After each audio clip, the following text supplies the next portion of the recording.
Hey, what's up folks? This is Keith and you're watching Barber's Auto Help. Thank you so much for watching.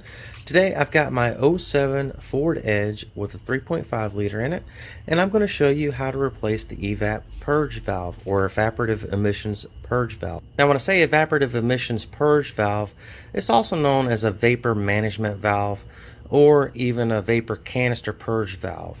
Now for clarity, I'm going to remove my air duct with the upper portion of my air filter housing there. You don't have to remove that to do this job. I'm just going to do it so that I can open it up and show you what's going on. So now I got that out of the way. You can see it's wide open.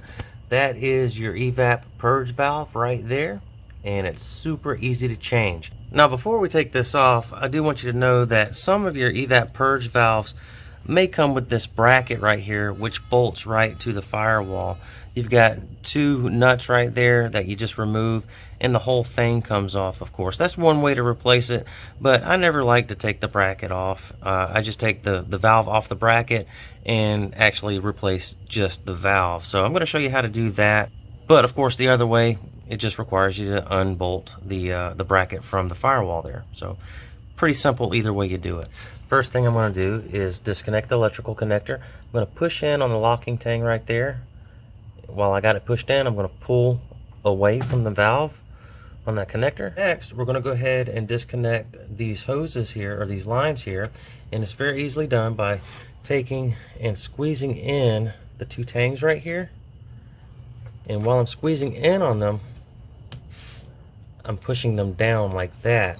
And sometimes it helps to take a little screwdriver to the bottom side here and kind of help it out just a little bit more.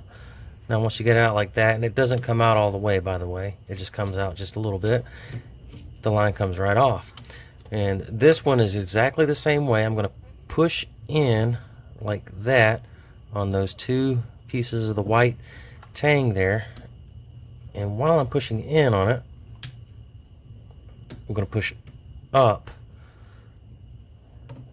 and pull that out like that, push that off, and there you go. Now we need to remove our valve from our bracket, and what we're going to do, you see this right here where my index finger is touching, you're going to pull that locking tang forward like that, this way, not that way, but towards the bumper area of the vehicle. Pull it forward, and while that's going on, I'm going to pull or wiggle the valve off to the right like that.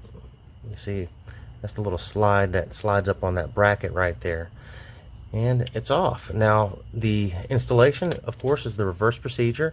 That blade is going to go right inside there, and you're just going to slide it on.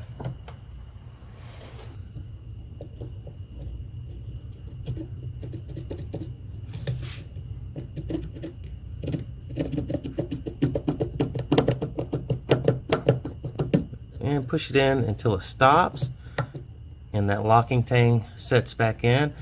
Give it a little tug without pushing on that locking tang the opposite way to make sure it's locked in, and it looks like we got it set there.